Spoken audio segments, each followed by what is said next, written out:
Pessoal, mais uma vez um podcast com o meu amigo advogado, Dr. Fábio Speron. Sou Kátia Cavalcante, advogada. Vamos tratar hoje a respeito das medidas protetivas adotadas pelo governo de Portugal. Olá, Dr. Fábio Speron, muito grata pela sua participação.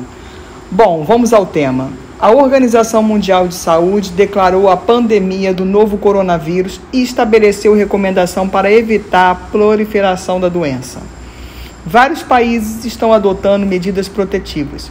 Aqui no Brasil, em âmbito nacional, estadual e municipal, foram anunciadas algumas, tais como cancelamento de cruzeiros turísticos, recomendação de home office, suspensão de aulas, medida provisória com pelo menos 5 bilhões adicionais, reforço de médicos, capacitação dos laboratórios para testes, liberação do FGTS, que estamos aguardando ainda a publicação da lei correspondente, suspensão de atendimento ao público em tribunais, repartições, suspensão de circulação de transporte público intermunicipal em alguns estados. Enfim, percebe-se uma atenção e esforço governamental para evitar o contágio, mas, infelizmente, temos pessoas que ainda não estão envolvidas na questão. Vejo muitos empregadores que não liberaram funcionários para ficarem nesse período em suas residências e também não vejo um comprometimento da população. Considero ainda resistente. Bom, diga-me, Dr. Fábio Speron, quais são as medidas protetivas adotadas pelo governo de Portugal e como a população está recepcionando? Olá, doutora Kátia Cavalcante. Agradeço mais uma vez o carinho de poder participar aí do seu canal, que já é um sucesso, né? A gente está vendo, acompanhando. E vamos lá, vamos começar a conversar sobre as medidas de proteção aqui contra o Covid-19.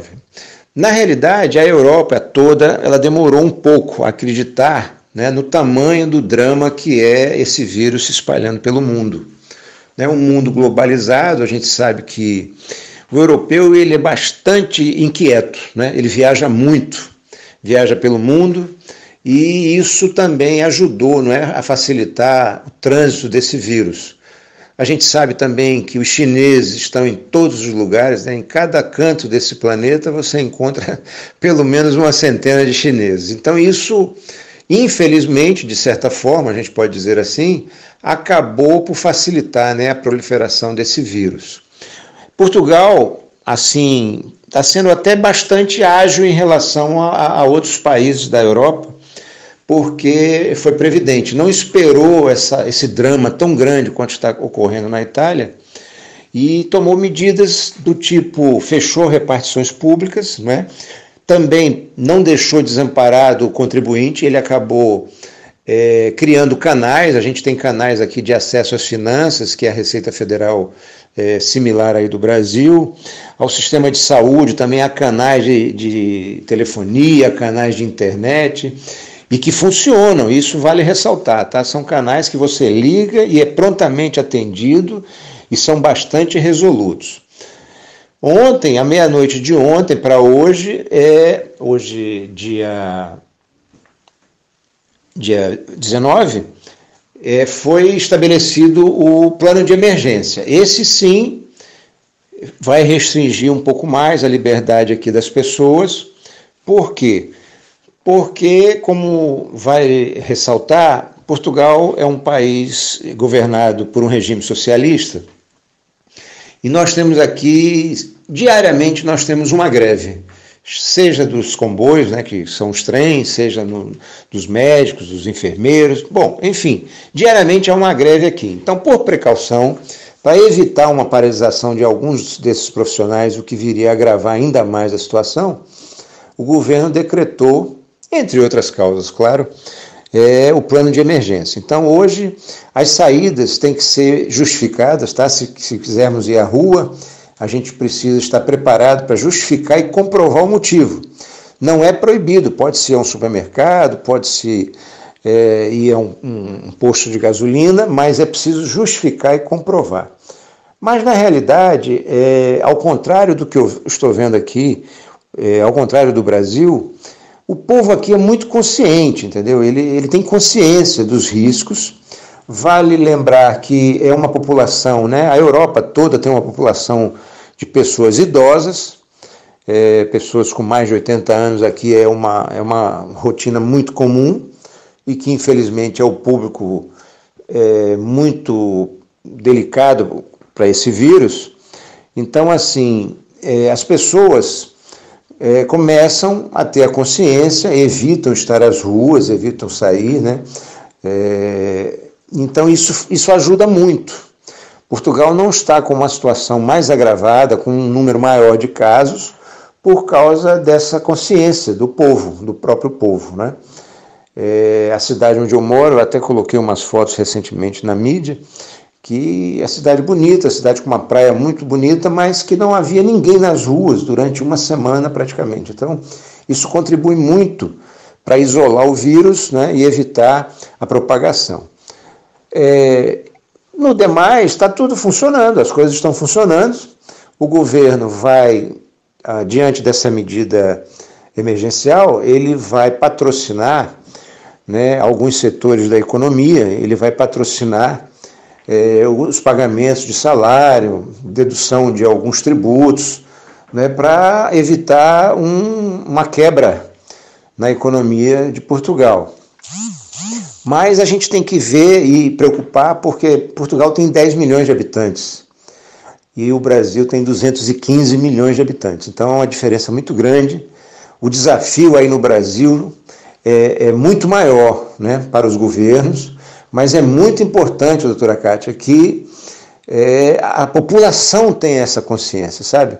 Eu vi uma reportagem semana passada das praias lotadas aí no Rio de Janeiro, e isso é muito preocupante, né? Porque o vírus não é brincadeira. Aqui estão morrendo centenas e centenas de pessoas, né? A Itália anda numa tristeza muito grande. E outra preocupação que nós temos por exemplo, não há contingente médico, não há contingente de profissionais da saúde para tratar de todas essas pessoas, não é? E está chegando ao ponto, a Itália já afirmou isso, que é muito doloroso, que está tendo que escolher, né? Se você tem lá 100 pacientes de 40, 50 anos e tem 10, 20, 30 pacientes de 80, 90 anos, eles estão optando pela falta de estrutura, pela falta de preparação, porque isso é inédito, né? Ninguém esperava um acontecimento desse porte. E estão tendo que escolher por deixar essas pessoas idosas a morrer. Eu confesso que acho isso um absurdo, entendeu? Começo a ter minha preocupação se isso não é para desafogar as previdências sociais que estão quebradas, né? Esses países aqui, alguns como a Itália, a Grécia, próprio Portugal, tem dificuldade de pagar as aposentadorias e é uma forma chocante eu ter que dizer isso, mas é real. Vai haver um esvaziamento, né, desses pensionistas, desses aposentados mais idosos que falecerão e vão desafogar a Previdência. É algo muito maquiavélico, muito triste, mas eu começo a vislumbrar que é uma realidade. Não posso afirmar que seja opção, mas é a falta de opção. Ninguém previa uma tragédia desse nível, né? Eu conversava agora há pouco com um amigo advogado aí do Brasil e nós dizíamos que o planeta parou, a rotação do planeta Terra com esse vírus é como se ele tivesse travado, tivesse dado uma parada, né? A economia mundial, vale observar a emissão de CO2, a redução que houve nos últimos 15 dias é algo inacreditável. Então, assim, Portugal está sendo até bastante ágil, né? Por ser um país pequeno, tem uma facilidade maior de controlar isto. Mas é preciso a consciência de todos, é preciso que cada um faça a sua parte e lembrando, né, que é preciso cuidar dos idosos. Isso é muito importante. Bom, eu espero ter esclarecido. Se houver alguma dúvida, estou à disposição. Nesse momento não posso convidar aos seguidores do seu canal que venham à Europa, mas se Deus quiser, em breve, tudo vai estar melhor e isso vai ser um grande aprendizado para todos nós. Um forte abraço, muito sucesso e, mais uma vez, muito obrigado. Mais uma vez, muito grata, Dr. Fábio, pela sua participação. E vocês que acompanharam até o final, grata pela audiência. Kátia Cavalcante.